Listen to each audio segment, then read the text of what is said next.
Jangan sampai pusat ke utara, daerah ke selatan. Udah, itu yang perlu saya tekankan pada pagi hari ini. Semuanya harus inline, semuanya harus satu garis lurus. Mana yang akan dikerjakan? Negara-negara di Amerika Latin, itu tahun 50, tahun 60, tahun 70, sudah menjadi negara berkembang. Tapi karena tidak bisa menggunakan peluang yang ada, sampai saat ini juga tetap menjadi negara berkembang. Ini tidak boleh terjadi dengan negara kita Indonesia. Setuju? Saya kemarin masuk ke rumah sakit daerah di Kalimantan Barat, Provinsi Kalimantan Barat, di Kabupaten Mempawah. Dirutnya ada enggak?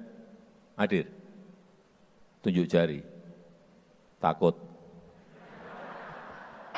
Assalamualaikum warahmatullahi wabarakatuh.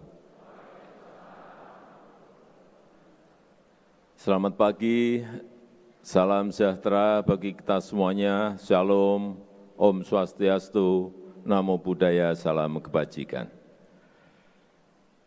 Yang saya hormati Menteri Kesehatan, Pak Menteri Sekretaris Kabinet, Pak Menpan RB, yang saya hormati pimpinan Komisi 9 DPR RI yang hadir,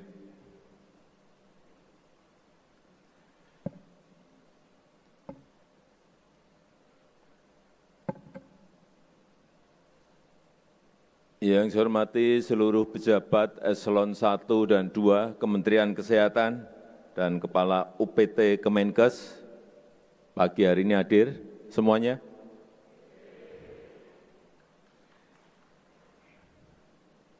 Yang mana?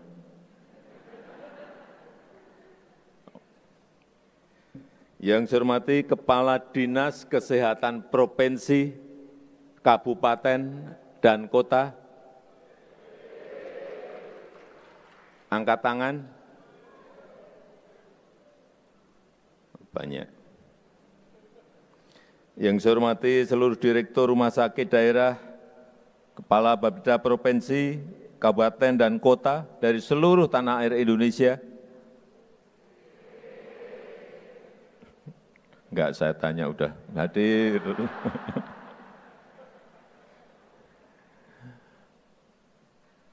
Pimpinan lembaga-lembaga internasional yang juga hadir pada pagi hari ini,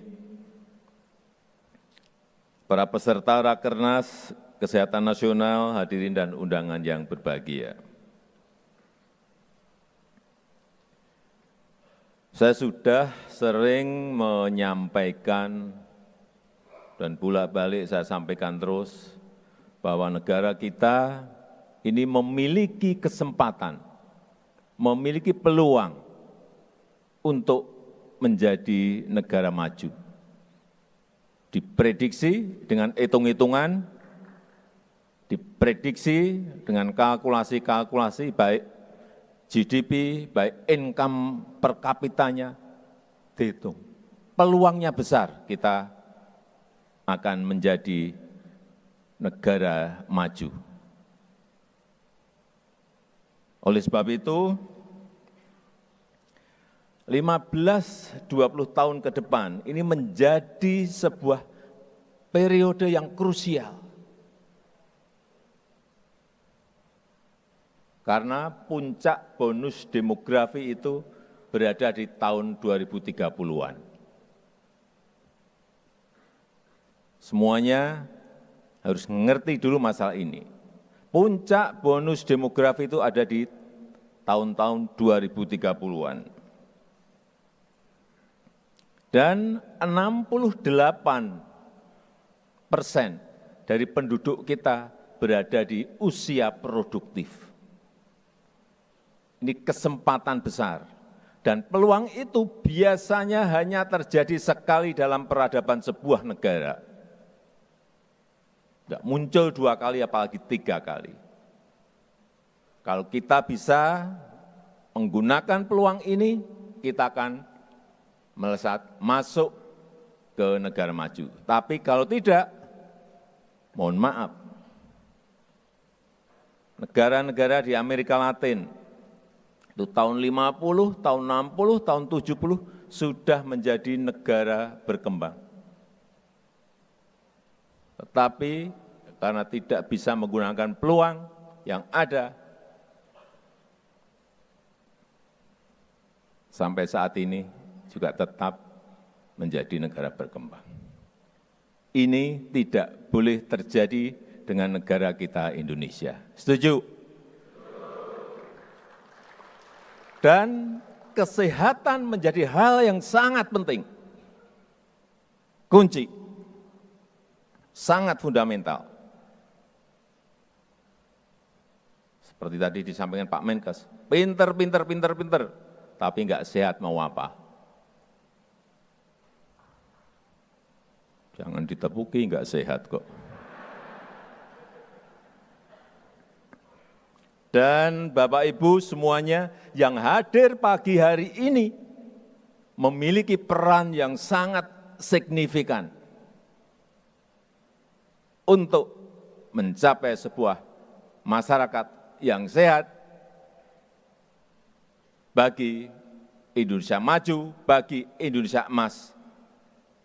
Dan peluang itu jangan dibiarkan hilang sia-sia. Karena kita tahu kita masih punya PR besar. Stunting. Ya, sudah turun. Dari 10 tahun yang lalu 37,6. Turun kemarin akhir tahun di 21,5%, sudah turun hampir separuh. Tapi harusnya kita mencapai paling tidak tahun ini 14%. Tapi saya hitung-hitung ternyata juga enggak mudah. Tapi enggak tahu kalau dalam kesempatan setahun ini bisa kita capai 14%. Karena ini pekerjaan yang harus terintegrasi.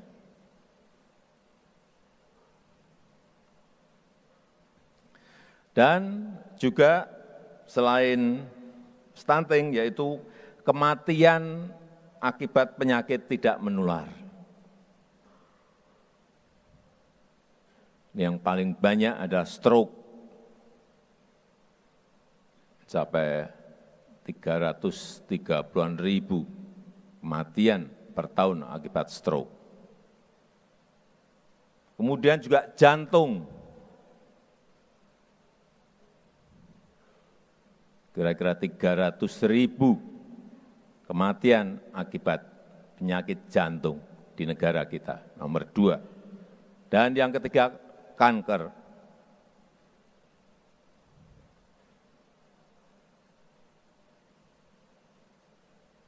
Inilah pekerjaan besar kita. Tetapi kita tahu puskesmas sekarang ini sudah dikirim alat-alat lab, USG, EKG untuk mengatasi sedini mungkin hal-hal yang tadi saya sampaikan. Barangnya sudah datang belum ya? Sudah? USG, EKG, sudah. Kemudian juga di RSUD Kabupaten dan Kota. Saya sekarang setiap ke daerah, secara sampling saya langsung masuk ke rumah sakit. Bukan karena sakit. Masuk ke RSUD. Masuk ke rumah sakit milik pemerintah pusat, pemerintah provinsi, RSUD milik kabupaten dan kota, masuk. Saya hanya ingin memastikan bahwa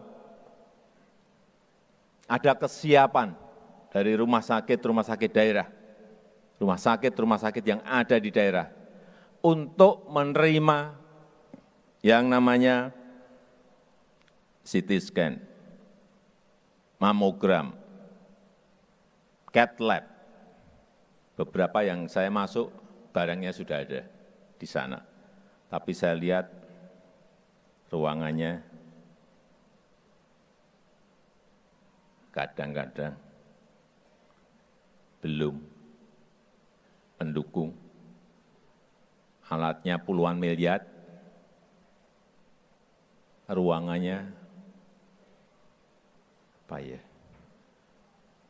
ruangannya kurang bagus lah gitu. Mestinya ruangannya bagus karena alatnya super bagus, super modern.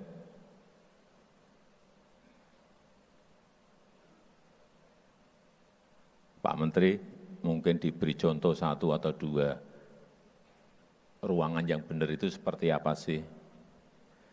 Nanti direktur-direktur rumah sakit ngelihat, oh ternyata yang benar seperti ini, yang bagus seperti ini. Dan juga RSUD di provinsi,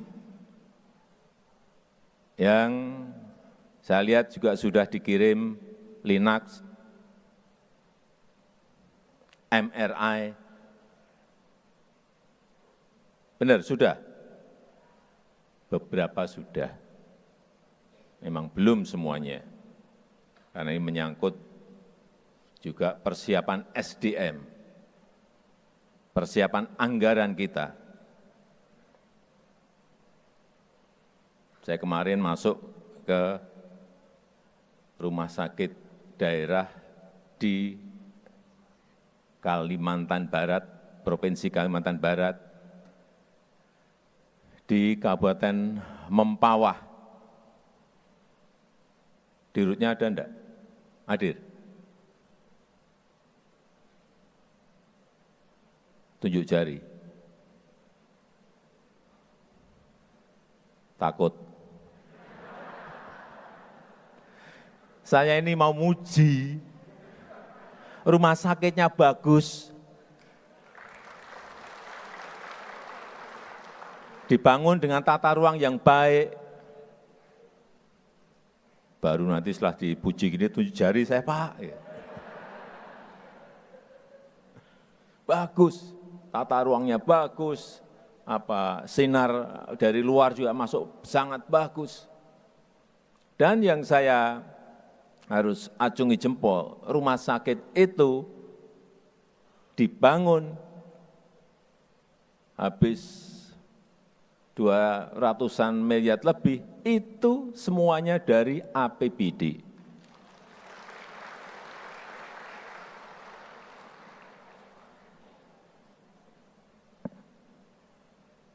Rumah sakitnya kalau enggak baru, rumah sakit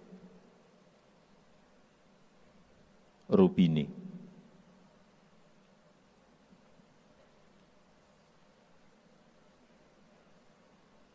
Memang problem terbesar kita adalah dokter yang kurang, dokter spesialis yang kurang. Ini persoalan besar kita. Dan supaya Bapak Ibu tahu bahwa rasio dokter kita masih 0,47. 0,47. Rankingnya 147 dunia.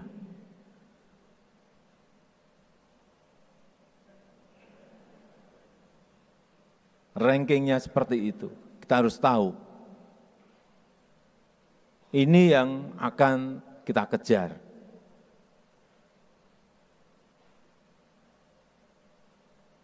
Oleh sebab itu perlu yang namanya rencana pembangunan jangka panjang.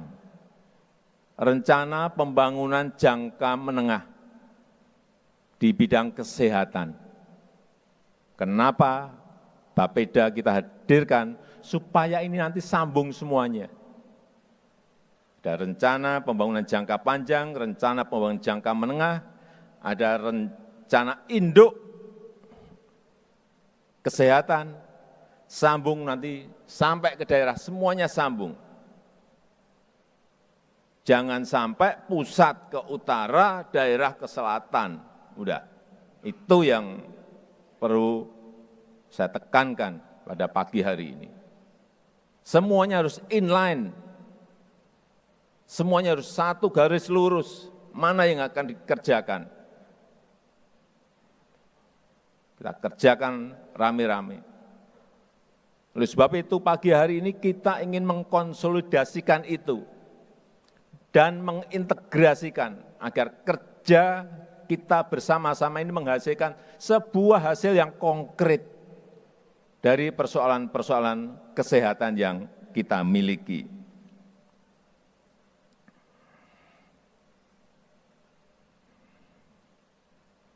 Rencana induk bidang kesehatan akan selesai kapan, Pak Menkes?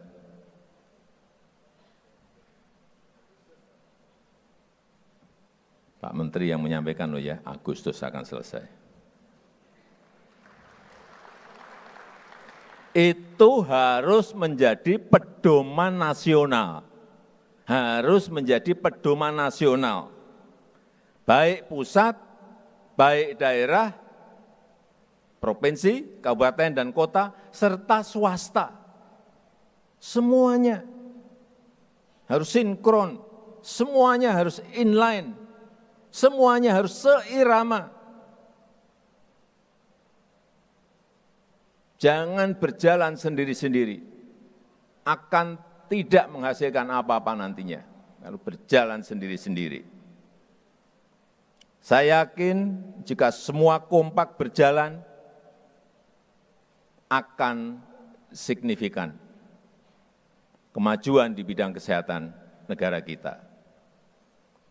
Yang terakhir, kita harus memperkuat industri kesehatan dalam negeri.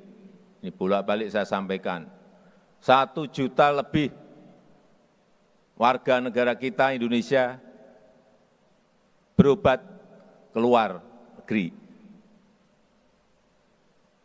Ke Malaysia, Singapura, ke Jepang, ke Korea, ke Eropa, ke Amerika. Dan kita kehilangan 11,5 miliar US dollar. Kalau dirupiahkan 180 triliun. 180 triliun hilang. Karena warga kita tidak mau berobat di dalam negeri. Dan pasti ada sebabnya kenapa enggak mau berobat di dalam negeri. Ini persoalan yang harus diselesaikan. Kemudian 90% bahan produksi farmasi itu masih impor, 90% masih impor. Kemudian 52% alkes kita juga masih dominasi impor. Enggak apa-apa yang alat tadi yang saya sampaikan tadi mungkin belum. Tapi urusan misalnya hal yang kecil-kecil, jarum, ranjang di rumah sakit, alat infus, selang, ya jangan. Harus kita berani memproduksi sendiri. Saya rasa itu yang ingin saya sampaikan dalam kesempatan yang baik ini. Dan dengan mengucap Bismillahirrahmanirrahim, pada pagi hari ini secara resmi saya buka rapat kerja Kesehatan Nasional tahun 2024. Terima kasih. Wassalamualaikum warahmatullahi wabarakatuh.